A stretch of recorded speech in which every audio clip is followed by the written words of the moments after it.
कुंदेन तुषारहार धवला या शुभ्र वस्त्रारुता या वीणा वरदंड मंडित कराया श्वेत पद्मासना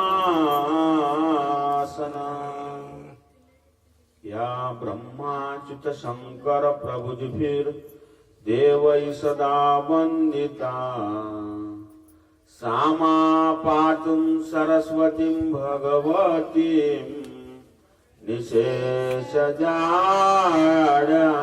पहा। गुरुर्ब्रह्मा गुरुर्विष्णु गुरुरेव महेश्वरा गुरु साक्षात् परब्रह्म तस्मै श्री गुरवे नमः। अखंड मंडलाकारं व्याप्तमेनं चराचरं तत्पदं दर्शितं येन तस्मै श्री गुरवे नमः। सर्वमंगल मांगल्ये शिवे सर्वार्थ साधिके शरण्ये त्र्यंबके गौरी नारायणी नमोस्तुते। शुक्लां वरदरं देवं शशिवर्णं चतुर्भुजं प्रसन्नवदनं ध्यायेत् सर्वविघ्नोपशान्तये। पुंडलिकावरदे हरि विठ्ठल श्री ज्ञानदेव तुकाराम माऊली ज्ञानेश्वर महाराज की जय। आदिशक्ती मुक्ताई माता की जय। गोपाल कृष्ण भगवान की जय। सकाळच्या पर्वामध्ये आपण पाहून गेलो की सूतजी कोणाला शौनकाला सांगू लागले की ज्यावेळेस की या परीक्षितीचा राज्याभिषेक केला त्यावेळेस त्या परीक्षितीचं वय 12 वर्षाचं होतं आणि या परीक्षितीला दुसरं नाव विष्णुरात असं होतं। त्यानंतर त्याचा विवाह झाला आणि पांडवांनी काय केलं की आता येणारा काळ हा जो आहे की अरिष्ट करणारा असा काळ आहे आणि तो काळ म्हणजे येणार हे कलियुग आहे आणि या कलियुगामध्ये काय होईल प्रत्येक घराघरात कलह निर्माण होईल। प्रत्येक घरामध्ये काय होईल की हा कली घुसणार आहे आणि आज तो पूर्णपणे घुसला आहे। एकही ठिकाण त्या कलीनं सोडलेलं नाही।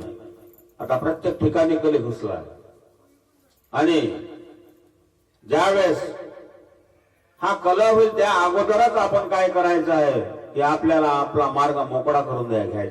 म्हणून ते 5ही पांडव यांनी काय केलं की रात्रीच्या वेळेसच सर्वांनी काय पांढरं वस्त्र परिधान केलं। कारण ज्यावेळेस तुम्हाला मोक्षाची गती याच्यातून जर मुक्त व्हायचं असेल तर काय करावं लागेल संसाराचा त्याग करावा लागेल। आता कलियुगात शक्य नाही आहे। या मायेतून मुक्त होण्यासाठी या घराचा त्याग करावा लागतो, पुत्राचा त्याग करावा लागतो, पत्नीचा त्याग करावा लागतो, मुलाचाही त्याग करावा लागतो। कारण हे जे सगळे आहे हे संसारातले चोर आहे लक्षात घ्या। ज्याच्यावर तुमचा पूर्णपणे विश्वास आहे तोच तुमचा विश्वासघात करत असतो। ज्याला तुम्ही आपला समजतो तोच आपला वैरी असतो, दुसरा तिसरा कोणीच नसतो। ज्याला तुम्ही आपलेपणा म्हणतात आणि आज जर तुम्हाला त्याच्यातून जर मुक्त व्हायचं असेल तर काय आहे एकच मुक्त देणारा मार्ग तो म्हणजे कोणता आहे तर तो मुक्त देतो फक्त परमात्मा।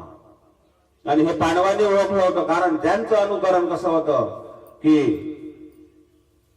ज्याप्रमाणे भगवान परमात्मा आपल्यातून निघून गेला म्हणजे आपला आता जगणे नाहीच। ज्या अर्थी कृष्णाचा स्नेह गेला म्हणजे काहीतरी अरिष्ट येणार आणि शेवटी अभिमन्यू पुत्र परीक्षितीचा राज्याभिषेक केला आणि हे सर्व लोक उत्तर दिशेकडे तोंडकडून एका मागून एक मौन धारण करून चाललेले आहेत। चालता चालता इथपर्यंत आपण आलेलो होतो सकाळला। चालता चालता पहिल्यांदा कारण स्वर्गारोहण करताना म्हणजे कुठं काय पडून सांगता येते का? स्वर्गात कोण जाऊ शकते का? सोपा आहे का स्वर्ग इथून? लोक म्हणते स्वर्ग कुठं आहे, कोण म्हणते स्वर्ग नाही, कोण म्हणते नरक नाही, सगळंच आहे। इथून नरकपुरीचं अंतर 36,000 योजन आहे। एक योजन म्हणजे 12 कोस, त्याला गुन्हा किती होते तर. त्यानंतर भुवरलोक आहे, म्हणजे ज्या ठिकाणी त्याला आपण चंद्रलोक म्हणतो, भुवरलोक. नंतर महरलोक आहे. त्या महरलोकामध्ये ज्याला ब्रह्मांडाची, जे सृष्टीची निर्माता जो ब्रह्मदेव आहे त्याला ब्रह्मलोक म्हणतात. म्हणजे ब्रह्मदेवाच्या कक्षेत येणारा भाग त्याला ब्रह्मलोक म्हणतात. त्याच्यावरचा कोणता भुवरलोक, महरलोक. तिथे कोणते लोक असतात? आपल्यात त्याच्यात फरक आहे. आपल्यामध्ये 5 तत्व आहे, त्याच्यामध्ये 5 तत्व नाही. आपल्यात 2 गुण जास्त आहे, त्याच्यात 2 गुण कमी आहे. म्हणून स्वर्गातला असणारा माणूस हा उडतच चालतो, त्याला आपल्यासारखं चालता येत नाही. आपल्यात जल आणि वायू हा तत्व आहे आणि तिथे कोणती कमतरता आहे. ज्ञानेश्वर महाराजांनी म्हणलेलं आहे ना, चिंतामणीचे गाव असं आहे का? तिथं राहणारे जे लोक आहेत कुठपर्यंत आहे ते? ही लोक शेवटपर्यंत आहे का? स्वर्गात राहणारा म्हणजे काय शेवटपर्यंत राहतो का स्वर्गात? त्याला यावं लागतं मृत्यू लोकात मांजारी. कुठपर्यंत जातो? जोपर्यंत तुमच्या पुण्याचं क्षय होत नाही तोपर्यंत तुम्ही स्वर्ग लोकात आहात. तिथून पुण्य संपलं का पुन्हा तुम्हाला मृत्यू लोकामध्ये यावं लागतं, जन्म मृत्यूच्या फेऱ्यामध्ये. त्याच्यानंतर त्याच्या पलीकडला जो लोक आहे, भुवरलोक, महारलोक, जनलोक आणि तपलोक, त्याच्यातला सत्यलोक. त्याच्या समोरचा जो आहे ना, येणे ना जाणे, माऊलीनं म्हणलं त्याला म्हणतात वैकुंठ, ज्याचं विष्णूचं निवास आहे. तिथे जर मनुष्य जर गेला तर पुन्हा येणे ना जाणे, त्याला जन्माला यावं लागत नाही आणि त्याला मरावं लागत नाही. गोपाल कृष्ण भगवान की जय. ओम नमो भगवते वासुदेवाय. ओम नमो भगवते वासुदेवाय. ओम नमो भगवते वासुदेवाय. ओम नमो भगवते वासुदेवाय. ओम नमो भगवते वासुदेवाय. ओम नमो भगवते वासुदेवाय. ओम नमो भगवते वासुदेवाय. ओम नमो भगवते वासुदेवाय. ओम नमो भगवते वासुदेवाय. ओम नमो भगवते वासुदेवाय. गोपाल कृष्ण भगवान की जय. आणि इकडे जे आहे व्यासजी ज्यावेळेस त्या सरस्वती नदीच्या तीरावर बसले आणि व्यासजीच्या पोटी, कारण व्यास मी सांगितलं का, व्यास ज्याला तुम्ही व्यास म्हणता ना, तुम्हाला व्यासाचं होतं ना, व्यास परिगाणी व्यासाचं गणित होतं ना शाळेमध्ये, नव्हतं. या लाकडाचा व्यास काढण्यासाठी एक गणित आहे ना, लांबी गुणेला अरुंदी गुणेला काय क्षेत्रफळ बरोबर येणारा त्याचा जो व्यास असतो. व्यास म्हणजे असा, हा झाला गणितातला. आणि ह्या व्यास कोणता झाला की व्यास हा अलौकिक आहे. आणि या व्यासजीच्या पोटी कोण? प्रत्यक्ष शंकरजी जन्माला येतात. शंकरजीचा अवतार. किती वर्ष राहिले त्या आईच्या पोटात? 12 वर्षापर्यंत राहिले. आणि 12 वर्षापर्यंत राहिले असताना विचार करू लागले व्यासजी. कारण त्या शिवकुमारीला वाटलं, जर मी गर्भवासातून जर बाहेर पडलो तर त्यांना भीती वाटत होती या पंचमहाभूताची. त्या सृष्टीवर जर मी अवतीर्ण झालो, हे लोक तर 5 भूतापासून बनले आहे, माझं कसं? आणि शेवटी पाहता पाहता ते शिवकुमारी आईच्या उदरातून प्रगट झाले. आणि जसे प्रगट झाले तसेच दिगंबर अवस्थेमध्ये पडतच सुटले. व्यासजी मागून म्हणत्या, बाळा थांब, शुका थांब, शुका थांब. शुकाने पलटूनही पाहिलेलं नाही का आपले वडील हाका मारून राहिले म्हणून. आणि लगेच असे धावत गेले का त्या नदीवर विवस्त्र असलेल्या बाया आंघोळ करून राहिलेल्या होत्या. त्या विवस्त्र असलेल्या बायांनी शुकाला पाहिलं आणि शुक एकाएकीच घनदाट अरण्यात गेले तर पुन्हा व्यासजीला दिसलेच नाही. असंही सांगतात शास्त्रामध्ये, गायीची धार काढण्याला जेवढा वेळ लागतो तेवढा वेळ ते कोणाकडे आजही थांबत नाही. आजही शुकजी आहे. ज्यावेळेस व्यासजी त्या गंगा किनाऱ्यावर पोहोचले त्यावेळेस मात्र विवस्त्र असलेल्या बाया यांनी कपडे हातात घेतले. त्यावेळेस व्यासजीनं विचारलं, म्हणजे माझा पुत्र गेला त्यावेळेस तुम्ही विवस्त्र होत्या, आज मी दिसल्याबरोबर तुम्ही हे कपडे घेतले, याचं कारण काय?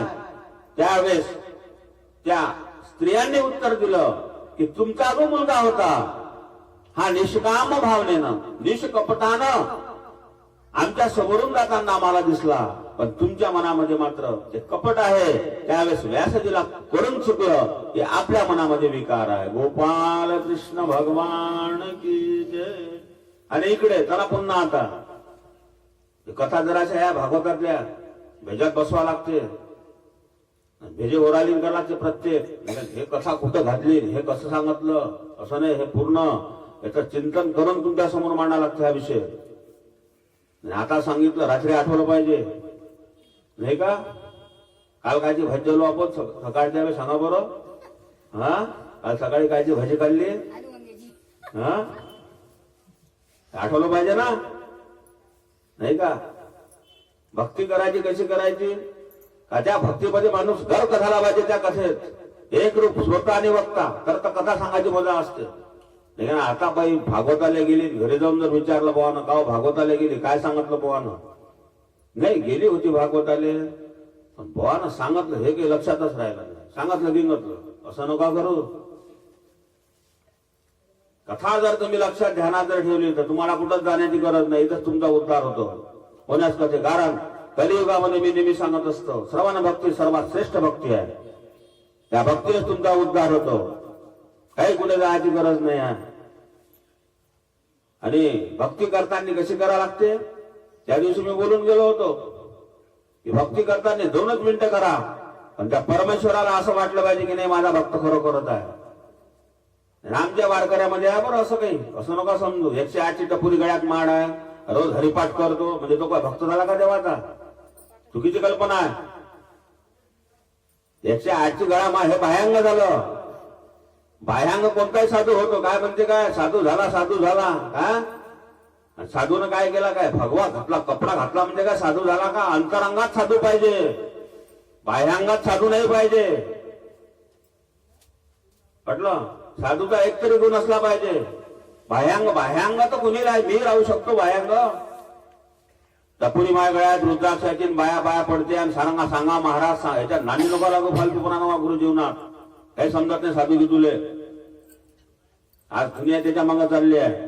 कोणीच काही चमत्कार आणि चमत्कार संतांच्या याच्यात सांगितलंय, चमत्कार करणारा कोणीच नाही असतात. देव कोणाच्या अंगात येत नाही, ज्याच्या अंगात येत असेल त्याने इथं आणायचा. बोलवा त्याला, तुम्ही सांगतो कसं आहे का अंगात, कोणाच्या अंगात देव येत नाही. एवढा रिकामा आहे का देव? कोणाच्या अंगाच्यासाठी, कोणाच्या अंगात देव येत नसतो. तुकाराम महाराजाला 13 दिवसापर्यंत टावा फोडला, स्वप्न दृष्टांत दिला, पण देव अंगात आला का तुकारामाच्या? नाही बुवा, तुकाराम बुवा तुमच्या अंगात देव आला, काय सांगितलं? स्वप्नात दृष्टांत दिला. कोणता दिला? माघ शुद्ध दशमी पावणी गुरुवार केला अंगीकार तुका म्हणे. सापडिले वाटे जाता गंगा असताना मस्तकी तो दाना ठेवला कर. भोजना मागती तुप पाव शर पडला विसर स्वप्न माझी. काय मागत तुकारामाले? बाबाजी सद्गुरु सांगितले नाम मंत्र दिला रामकृष्ण हरी. राघव चैतन्य केशव चैतन्य सांगितली खून मालिकेची. कोण सांगा कसं दिला दृष्टांत? आहे की नाही? अभंग पाठ आहे तुकारामाचे, आहे की नाही? मग काय सांगितलं तुकाराम महाराजाला? 13व्या दिवशी टावा फोडला. कुठं गेले झालं वैराग्य प्राप्त तुकारामाला. ज्यावेळेस तुकारामाने ओळखलं तुकाराम म्हणजे काही सामान्य नव्हते घरचे, त्यावेळेस वाण्याच्या दुकानात पूर्ण देऊला माल पुरवणारा 1 नंबरचा व्यापारी माणूस होते त्याचे वडील. त्याचं नाव काय होतं? विश्वंभर बुवा. कोणाचं नाव होतं? विश्वंभर बुवा. काही माहित ठेवत जा काही गोष्टी. आणि तुकाराम ज्यावेळेस व्यवहारात पडले, त्या दुकान सगळं लुटून टाकलं लोकांना. महामारीचा काळ पडला. मला सांगायला वेळ नाही. मला जर तुकारामाचं चरित्र दिलं तर महिना पाहिजे सांगायला, ज्ञानेश्वराचं दिलं तर महिना पाहिजे. कोणते त्या चरित्र भागवतात आलं म्हणून मी सांगू राहिलो. एकच सांगतो तुम्हाला, तुकारामच फक्त महिनाभर तुकाराम. लोकांना महाराष्ट्रात सांगतात माहित नाही. ज्यावेळेस कोणता दिला दृष्टांत? की 13 दिवसापर्यंत टाहू बोलला एक तर म्हणे तुकारामाला दर्शन दे किंवा सगुण रूपानं दे का कोणी रूपानं दे, एक तर तुकाराम राहील किंवा मरेल. भंडारा डोंगरावरची गोष्ट आहे. आज हे भंडारा डोंगर जिवंत आहे. कधी जर देहुले गेलं का जा. भंडारा डोंगर, भाम डोंगर, 3 डोंगराची तुकाराम महाराज रोज जायचे. वैराग्य प्राप्त झालं खणखणीत. ज्यावेळेस 13व्या दिवशी जो दृष्टांत दिला तर हा दिला दृष्टांत कोणता? बाबाजी सद्गुरु स्वप्नामाजी सांगितलं माघ शुद्ध काय होतं? माघ महिना 10मी दिवस होता आणि काय मागितलं स्वप्नामाजी? 1 पावशरभर तूप मागितलं. तू काय ते सांगितले? राघव चैतन्य, केशव चैतन्य, हे तुकारामा याच जन्मात नाही तर जन्मजन्मी तू माझ्यासोबत आहे. आणि तुकाराम म्हणजे कोण? मी त्या दिवशी सांगून गेलो. कोण होतं तुकाराम? अगोदरच्या जन्मात भक्त प्रल्हाद, दुसऱ्या जन्मात कोण झाला? अंगद, तिसऱ्या जन्मात कोणा? तुकाराम महाराज. भक्त कोणाला? उद्धव, त्याच्यानंतर नामदेव आणि 4था जन्म झाला तुकया तुले देशी ब्रह्म तुकाशी आले म्हणून रामेश्वरी चरणी मस्तक ठेवले. हा 4था जन्म आहे तुकारामाचा. चला या विषयावर भागवतात सांगत नाही बसत आता. त्यावेळेस शुक मुनीच्या मनामध्ये कोणताही भेद नव्हता आणि शुक मुनी पाहता पाहता एकदम हिमालयामध्ये चालले गेले. आणि इकडे काय सांगायचं होतं की भक्ती करताना काय पाहिजे की याच्यामध्ये दोष होता ना कोणाचा? वडिलांमध्ये. म्हणजे वारकरी मला सांगायचं आहे आपण 1 मिनिट भक्ती करा. एक आमचा कोण होता? वारकरी असते आणि रोज नित्याला हरिपाठ करतो आपण. करतो की नाही देवाचा हरिपाठ? तुम्ही करता हरिपाठ. हरिपाठ करता करता काय असते? आपलं हरिपाठाला चित्त असते का? असते का चित्त हरिपाठात? आपण हरिपाठ करतो. काय सांगितलं माऊलीनं? कोणता दृष्टांत दिला? नित्य नेमन आम्ही ते प्राणी दुर्लभ लक्ष्मी वल्लभ काय जोडी. नित्याला जर तुम्ही हरिपाठ करून राहिले त्या नित्याच्या याच्यात काय सांगितलं माऊलीनं? आपण हरिपाठ करता करता काय करतो? हरिपाठ तर करून राहिलो. चला बस काय तिकडे सांगतो पहिले पाहिजे भाजी नाही भेटली पाहिजे. आता महाराज जेवायचे आहे भाजी बरोबर करतो. असं हरिपाठात जेवण का? तसा आमचा एक भक्त होता. कसा होता तो? रोज हरिपाठ करे. हरिपाठ करता करता काय करायचा तो? लोकांना वेळ नसते ना हरिपाठ करायला, भजन करायला, जेवढाच जायला. आणि जो जायचे त्याच्या निंदा करते लोक. त्याला कोणतंच काम नाही. आता भक्तच झाला. कारण दारू पिणाऱ्याला कोणी दारू पिते असं कोणी म्हणणार नाही. पण ज्यावेळेस तुम्ही चांगल्या सवयी जीवनामध्ये लावता त्यावेळेस समाज तुमचा दोषारोपण करत असते. हे लक्षात घ्या. आणि कधीच तो मार्ग आपला सोडायचा नसतो. अनेक टीका होते समाजाच्या. समाज काय बोलत हे सांगता येत नाही. पण समाजाला प्रत्युत्तर देऊ नका.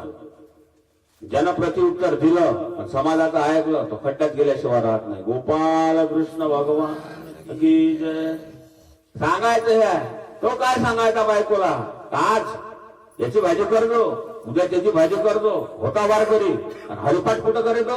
आंघोळीला बसता बसता पहिला जरा रामकृष्ण हरिपर्यंत तो त्या आंघोळीच्या त्या तिथपर्यंत करे. ओले कपडे काढे, देवघरात ये. देवघरात आला का त्याचा सुरू लागे जय जय रामकृष्ण हरी. शेवटचं पद नाही का विष्णू जप त्याच्या ज्ञान रामकृष्ण म्हणून नाही. त्याचे शेवटचं चरण आहे ना हे रामकृष्ण हरीच्या अगोदरलं आहे की नाही? मी म्हणतो म्हणून आहे ना. त्याचं ते चरण चालू झालं व्हायचं. तो अगोदर काय सांगे पत्नीला? समजा त्याच्या मनानुक्ती जर भाजी तिने केली नाही कोणा त्या पत्नीने जर केली नाही हरिपाठ झाल्यावर हा तिचा परिपाठ केल्याशिवाय आहे नाही. काची काची पडली होती त्याला. होता वारकरी. कारण त्याच्या मनामध्ये कसं होतं? जरी वारकरी होता तरीही त्याच्या मनाजोगतीच गोष्ट पत्नीने केली पाहिजे सांगितलेली असा त्याचा भाव होता. याची आंघोळ झाली देवापाशी गेला. देवापाशी गेल्यानंतर येतो झाला चालू जय जय रामकृष्ण हरी, जय जय रामकृष्ण हरी, जय जय रामकृष्ण हरी, जय जय रामकृष्ण हरी. हिनं विचार केला आता केवढी आली खाऊ म्हणे हा जन भाजी सांगितली नाही कायची करा म्हणून. आता म्हणे हरिपाठ झाल्यानंतर हा आपल्याला मारल्याशिवाय राहत नाही. हा आपल्याला मारणारच हे निश्चित आहे. मग करावं काय उपाय? तिनंही जरासं डोकं लढवलं आणि आपण आता एक उपाय करू, नाहीतरी हा मारणार, नाहीतरी आपल्याला मारणार. वाघोबा जर आला आपल्या समोर, नाहीतरी खाणार, पण वाघासोबत आपल्याला 2-2 हात करावा लागेल ना. खाते हे निश्चित आहे, मग खाऊ द्यायचं का असंच आपल्याला? त्याला पाहा लागल ना. तू मार, पण आपणच युद्ध केलं पाहिजे ना. हिने तोच विचार केला, नाहीतरी हा वाघोबा आपल्याला खाणार, हा मारणार म्हणजे मारणार. म्हणून तिने डोकं लढवलं. तिच्या घरामध्ये कोबीचं फुल वांगे होते 4-5, त्या टोपलीत होते. गेली समोरासमोर त्याच्यावाल्या. त्याचं झालं चालू, जय जय राम कृष्ण हरी, जय जय राम कृष्ण हरी, जय जय राम कृष्ण हरी. स्वरात लागला तो रामकृष्ण हरीच्या. हिनं काय केलं, हे थोडेसे हुशार होते ना त्याच्यापेक्षा. हिनं काय केलं, वांग्याची टोपली घेतली, हिनं लावलं स्वरात स्वर. वांग्याची करू का कोबीची करू, वांग्याची करू का कोबीची करू. तो काय म्हणे, जय जय राम कृष्ण हरी, जय जय राम कृष्ण हरी. हिनं पुन्हा लावलं स्वरात स्वर, वांग्याची करू का कोबीची करू. तो पुन्हा म्हणे, जय जय राम कृष्ण हरी. असं करता करता त्याच्या लक्षात आलं, त्याला पाहिलं डोळे उघडून. आणि तो काय म्हणजे जप करता करता आता इथं राहिला रामकृष्ण हरी. वांग्यापेक्षा कोबीची बरी, जय जय रामकृष्ण हरी. वांग्यापेक्षा कोबीची बरी, जय जय रामकृष्ण हरी. कुठं आहे चित्त? कुठे गेलं चित्त? कुठे गेला हरिपाठ? काय स्वतःला वार करू खाण्यात गेलं का नाही? मग म्हणून हे भक्ती करताना कशी केली पाहिजे की 2 मिनिटं करा, कोणी हे उठू द्या तुम्हाला, झोडपा काढून टाका तुमच्यावर गाडीचा, पण भक्तीत खंडन नका करू. पहा तुमच्यात बदल झाल्याशिवाय राहणार नाही. नारायण नारायण भज मन नारायण, नारायण नारायण भज मन नारायण, नारायण नारायण भज मन नारायण, नारायण नारायण भज मन नारायण. मेरे राम हे भगवान, मेरे राम हे भगवान, रघुपति राघव राजा राम. नारायण नारायण भज मन नारायण, नारायण नारायण भज मन नारायण, नारायण नारायण भज मन नारायण, नारायण नारायण भज मन नारायण. गोपाल कृष्ण भगवान की जय. आणि ज्यावेळेस सांगायचं हे आहे, स्वर्गरोणाला गेलेले आहे कोण? पांडव. ज्यावेळेस सकाळला मी सांगून गेलो की जाता पडता पडता ज्याचं अभिमान असतं, ज्याचं पुण्य असतं, तोच स्वर्गात जात असतो. पुण्याचा जर क्षय झाला तर स्वर्गापर्यंत जाऊ शकत नाही. हे समोर सांगेन मी पुढच्या प्रकरणात. आणि त्यावेळेस पहिल्यांदा नकुलाचं पुण्य संपलं आणि नकुल ज्यावेळेस धरतीवर पडला आणि त्यानं आता प्राण सोडणार, त्यावेळेस एक गाय एका वासराला 1,00,000 मार्कांनी त्यानं पाहिली. मी सकाळला सांगून गेलो. त्यावेळेस त्या नकुलानं असं एक लिपीमध्ये लिहून ठेवलं आहे की येणाऱ्या कलियुगामध्ये काय होईल, पुत्राला म्हणजे पुत्र बापाला मारेल. आज घर घर की कहाणी. खोटं आहे शास्त्र आहे की नाही? पुत्राचं बापाचं जमून राहिलं का? जमून राहिलं का? कुठं आहे? मुलाचं वडिलाचं जमून नाही राहिलं, हे त्यावेळेचं वाक्य आहे. आणि चालता चालता चालता सगळे काय घराशाही पडले. नंतर सहदेव पडला, नंतर कोण पडला? भीमदादा पडले, नंतर अर्जुन, द्रौपदी, कुंती थोड्या अंतरावर पडली. त्याला हे पार करून एवढ्या याच्यातून कोण गेलं? धर्मराजा गेले. कोण? युधिष्ठिर. कुठे गेले? स्वर्गामध्ये. ते कुत्र्याला घेऊन गेले म्हणून त्याचा एक अंगठा गळून पडला धर्माचा. आता धर्म किती याच्यावर अवलंबून आहे? आता 3 पायावर आहे, समोर सांगतो. आणि इकडे परीक्षित राजाचं शासन चालू झालं. आणि परीक्षित राजा आपल्या पूर्वजाचं काय करायचं, अनुकरण करायचं. ज्या ठिकाणी कृष्णाच्या आणि पांडवाच्या गोष्टी राहायच्या त्या ठिकाणी परीक्षित राजा काय करायचा, दान देऊन द्यायचा. दिग्गज होता तो, चारही कोणत्याचं संरक्षण करणारा आणि आपल्या पूर्वजाचं अनुकरण करून राज्यकारभार चालवत होता. अशातच गुरुजांगाल देशामध्ये परीक्षित जाऊन पोहोचला आणि तिथे काय होत होतं की एक गाय आणि एक बैल या दोघांचा संवाद चालू होता आणि त्या धर्मरूपी बैलाच्या डोळ्यात अश्रूच्या धारा चालू होत्या आणि पृथ्वीरूपी गाय त्याचं सात्वन करून राहिली होती. आणि एक हातामध्ये काठी घेऊन राजाचा वेश धारण करून तो त्या गाईला आणि बैलाला मारत होता. त्या मारण्याच्या धाकानं तो बैल मलमूत्र करून राहिला होता. त्यावेळेस ती पृथ्वीरूपी गाय धर्माला प्रश्न विचारते, अरे धर्मा, तू का रडतो बाबा? तुझ्या डोळ्यामध्ये अशा अश्रुधारा का आल्या? तू का रडतो? त्यावेळेस तो धर्म म्हणतो आहे, हे माते, की आता येणारं शासन का जे भगवंत होते, ज्यांनी धर्मासाठी आपलं रक्षण केलं, ते भगवंत आता निजधामाला गेले आहेत आणि आता कली नावाचं शासन आलेलं आहे आणि त्यामुळं मी रडतो आहे. आता येणारा काळ हा अतिशय बिकट परिस्थिती देणारा आहे. आणि दोघही रडत असताना यांचा संवाद चालू होता आणि ह्या काडीनं मात्र याचं मारणं चालूच होतं. त्यावेळेस काय की बैलरूपी धर्म, अरे बाबा, ती पृथ्वी माता म्हणते, अरे तुझे तीनही पाय लंगड्या आणि एका पायावर उभा आहे, कसा काय शक्य आहे? म्हणजे माते, ही भगवंताची कृपा आहे. कारण मला कृतयुगामध्ये मी चारही पाय होतो, त्याच्यामध्ये त्रेतामध्ये माझा एक पाय गळला, नंतर माझे काय झाले, द्वापारामध्ये दुसरा पाय गळला, आता कलियुग येणार आहे म्हणून हा तिसरा गळला आणि आता फक्त एका पायावरच धर्म उभा आहे. धर्म म्हणजे समजते का? डोक्याच्या बाहेर चालला विषय.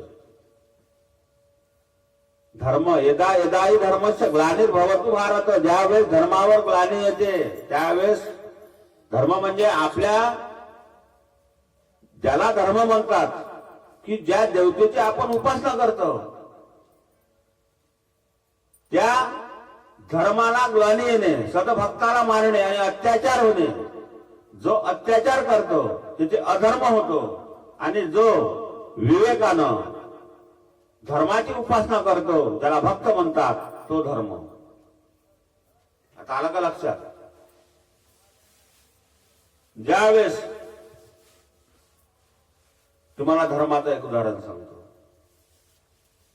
की कलियुगामध्ये आता फक्त काय राहिलेलं आहे, तुम्ही 1 रुपया पाहिला ना, 1 रुपया आपला, त्याच्यावर काय लिहिलं आहे पहा बरं, वाचा बरं घरी गेल्यावर काय आहे त्या कल्लारवर, हा ऐकून येऊ राहिलं, सत्यमेव जयते. हा त्याच्यावर लिहिलं आहे सत्यमेव जयते. धर्म का जागृत आहे कलियुगातला, म्हणून तुम्हाला दृष्टांत सांगतो की जे ऋषीमुनी आहे, आज अनेक ऋषीमुनी आहे ज्यांच्या नखाच्या चुंबळ्या झालेल्या आहे, केसाचे असे भुतळ्या पडल्या आहे, आजही आहेत, असं नाही आहे नाही म्हणून. जे संत आहे, जे महंत आहे, तपस्वी ज्ञानी आहे, यांच्यामुळं आज आपण जिवंत आहोत. तुमच्या भरोशावर नाही, तुमचा सत्यानाश करून टाकला. तो धर्म कधी काय, 4 पायातला 1 पाय आहे आणि तो कधी लंगडा होईल, कधी गळेल हे सांगता येत नाही. म्हणून त्या कलदारावर 3 काय लिहिलंय, सत्यमेव आणि जयते. हे सत्य थोडं टिकून आहे म्हणून तुम्ही आम्ही जिवंत आहोत. एक राजा होता, पटून देतो दृष्टांत समोर चालतो. एक राजा होता आणि तो राजा असून त्याला बाजारला कुठं जात, राजा बासलापूरचा. तुमच्या गावाला बासलापूरचा आहे ना, बरोबर आहे ना? अजून दुसरा आहे अजून कोणतं? बसला या बासलापूरचा राजा आणि बाजार भरे मांजर खेळले. आता राजा असून जर मांजर खेळले तर बाजार भरण तर बरोबर होईल का? भाजीपाला घ्यायला कुठं जावं लागेल? मांजर खेळला. राजा कोण्या बासलापूरचा. बरं, राजाला मान्य होतं, पण आपल्या बाईला मान्य होते का? घरी जर टू व्हीलर आहे आणि दोघं जर गावले चालले आहे, एसटीनं जाईल का? ते बाई काय म्हणते, काय पाहायला घेतली का गाडी? म्हणते की नाही बाई, ही गाडी काय पाहायला घेतली का तुम्ही? का शोकेस साठी घेतली? हा, तर म्हणजे तुम्ही राजा म्हणता म्हणे स्वतःला. तुमच्या ताब्यात पूर्ण हा प्रदेश आहे आणि बाजारने अमाजर खेळले जातात. सोपते का म्हणे तुम्हाला हे? राणे तुझं म्हणणं काय आहे? माझं म्हणणं काय आहे म्हणजे बाजार इथं भरावा बासलापुरात, राजाच्या नगरीत. म्हणे काही हरकत नाही तू म्हणतो तर. मग बाजार भरायला काही आयडिया करावं लागेल ना. कसे काय व्यापारी, माजरखेड मोठं गाव आहे, बासलापूर लांब गाव आहे, मग इथं व्यापारी आले पाहिजे, त्याचा माल खपला पाहिजे. मग तुम्ही काय साठी आहे म्हणे? असं का? बर. प्रधानजीले सांगितलं म्हणे या पंचकृषी सगळी दोंडी देऊन दे आणि सगळ्याला सांग जे जे व्यापारी आहे त्यांनी काय करा, जेवढा पाहिजे तेवढा माल खरेदी करा. उरलेला जर तुमचा बाजारातला माल आहे त्यावेळेस बाजार ची वेळ झाल्यानंतर, संपल्यानंतर उरलेला माल राजा विकत घेईल. उरलेला माल कोण घेईल विकत? राजा विकत घेईल. मग आता व्यापाऱ्याला घाटा येईल का? अशी दोंडी दिली गावागावात जाऊन. व्यापाऱ्यानं काय केलं? हे तर म्हणे आनंदाची गोष्ट आहे. जिथं गोबीचे 3 पोते घ्यायला लागते ना 50 पोते घेतले, वांग्याचे 2 घ्यायचे तिथं 100 पोते घेतले, टमाट्याच्या डागा हजारो. असा मोठा बाजार भरला. कारण घेणारा राजा आहे ना शेवट. सगळे जे जे आले ते सगळे दुकानं घेऊन चिप्पट चौपट घेऊन आले. आलूवाले, वांग्यावाले, कांद्यावाले, जे असंख्य बाजारात ज्या ज्या तुम्ही वस्तू आणता त्याच्यात एक विद्वान होता. बुद्धिजीवी लोक आहेच आजही, आहे की नाही? म्हणजे राजांना दोंडी दिली काही हरकत नाही, आपणही दुकानात जाऊन बसत. त्यानं कोणतं दुकान मांडलं? त्यानं एक नेली लक्ष्मी आणि एक घेतली अवदशा. काय घेतलं? त्याचे 2च आयटम होते. एक घेतली लक्ष्मी आणि एक घेतली अवदशा आणि बसला आपल्या कोणत्यात जाऊन. आता लक्ष्मी कोणी घेईन, अवदशा कोणी देईन का घरी? ज्ञान का तुम्ही अवदशा घरात? ज्ञान का? लक्ष्मी घ्या साऱ्या दुकानात. आता याची लक्ष्मी खपली, कोणी घेऊन जाईल लक्ष्मी विकत? अवदशा देईन का घरी यासाठी? झालं 4 वाजले 5 वाजले, कोणी काही गिऱ्हाईक आलं नाही, ठोकायला जाते घराकडे. पण राजा घेणार आहे, मला काय लेन देणार? राजाची दोंडीत तशी होती ना. उरलेल्या मालाचा गिऱ्हाईक मी, हा उरलेल्या मालाचा गिऱ्हाईक कोणा? राजा आहे. मग काय हे करायचं? राजा घेणे भाग आहे त्याला, कारण त्यानं दोंडी तशी दिली नाही का? बरोबर नाही? बरोबर. 5 वाजले, राजा आला. आता व्यापाऱ्याजवळ 3-4 पोते खपले, 100 पोते उरत जा. आणले ट्रक बोलावून, घ्या प्रधानजी. रपारप पैसे मोजत जेवढा माल आहे तेवढ्या राजानं खरेदी केला. असं करता करता करता करता माल घेत महाराज आला त्याच्याजवळ. राजा, अरे का रे बुवा म्हणे, तो काय आणलं? म्या म्हणे राजासाहेब 2 गोष्टी आणल्या होत्या. एक आणली होती म्हणे लक्ष्मी, एक आणली म्हणे अवदशा. लक्ष्मी लोकांना नेली, अवदशा राहिली, हे तुम्हाला घ्यायला. राजा विचारात पडला. राजापाशी होती राणी. डोक्स फिरलं का तुमचं म्हणे? कोण म्हणे? राणी म्हणे. काही अवदशा घेता का म्हणे तुम्ही? डोकं तुझं फिरलं का म्हणे? दोंडी कशी दिली म्हणे? राजा म्हणे का उरलेल्या वस्तूचा घेणारा मी आहे, मी सत्य बोललो. मग आता अवदशा घ्यायला तू कोण जीव कोण राहिली? ताच पगार भरायला लावला, ताच उठाठेव करायला लावले. तू नाही म्हणतो? मला बिलकुल जमत नाही. अवदशा. तो म्हणे तुम्ही तसं बोलले म्हणून मी अवदशा घेतली, आणली दुकानात, दुकान मांडलं. तर राजा म्हणे काही हरकत नाही, मी बोललो तसा करतो. त्याले पैसे दिले ना अवदशा घेतली. राणी नाराज झाली, कारण आता फालतूच घ्यायला लावला बघा, घेणं ना देणं. अवदशा घरी घेऊन आणले, अन्नामध्ये या बोवाना आता होते काय नाही का.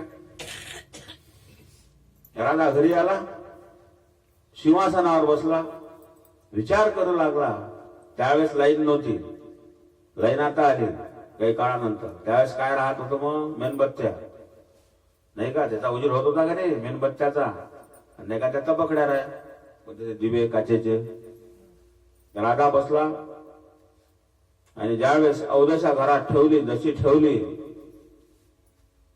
त्यावेळेस तेथे वाकत वाकत वाकत वाकत मेव नावाचा आला.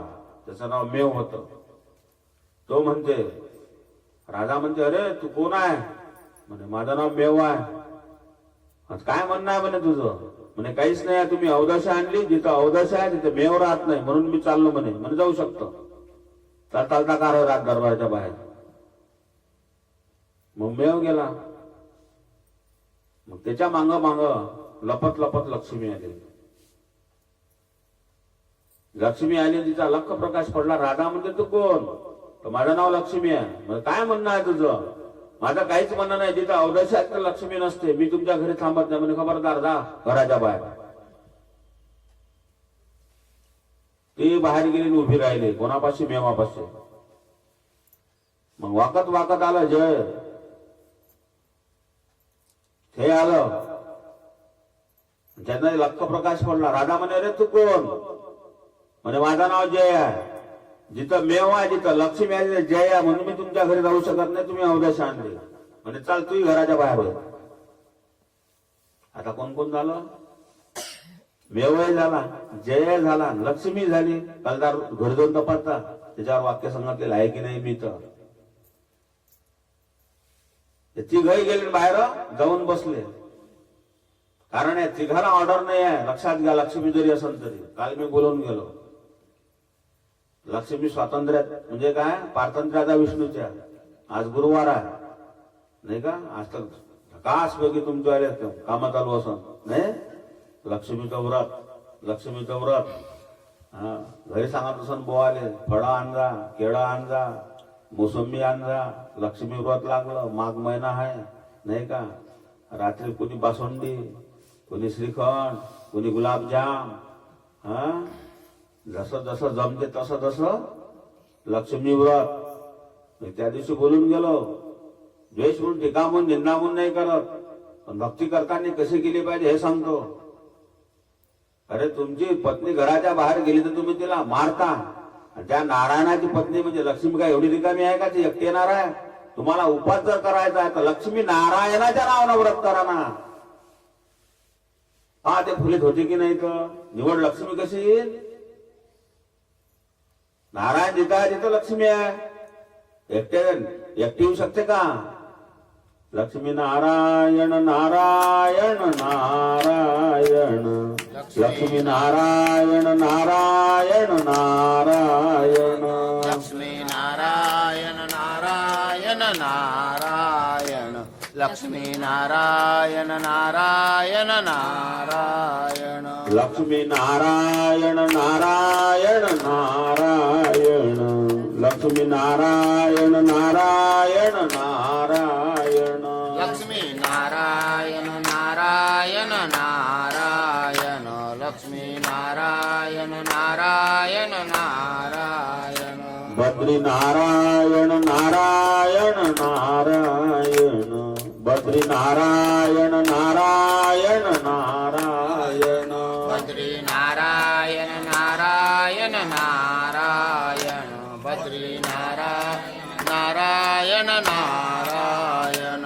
बद्री नारायण नारायण नारायण. बद्री नारायण नारायण नारायण. बद्री नारायण नारायण नारायण. बद्री नारायण नारायण नारायण. आदि नारायण नारायण नारायण.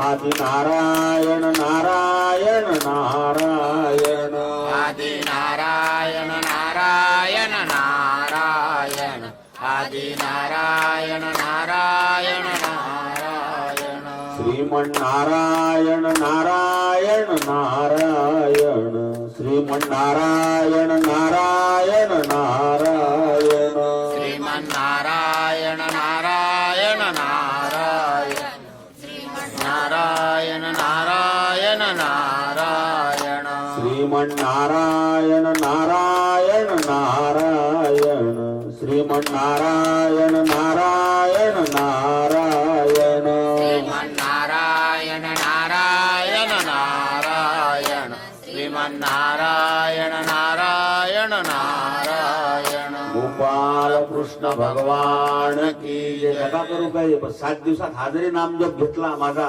बस समजून घ्या तुमची फलित झाली भक्ती.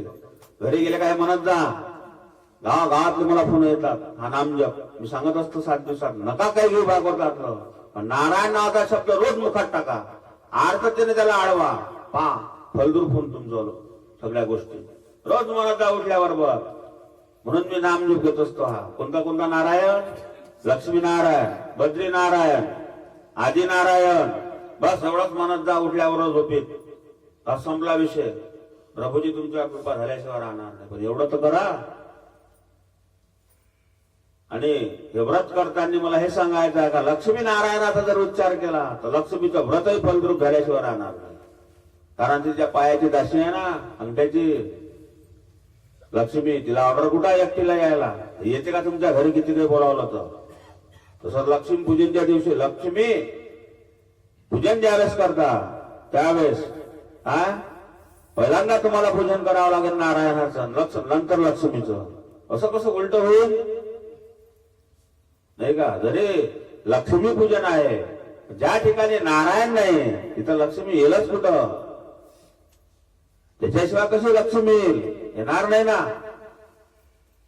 आणि मला सांगायचं ज्यावेळेस हे 3 जण बाहेर राहिले, कोणाची वाट पाहत सत्याची.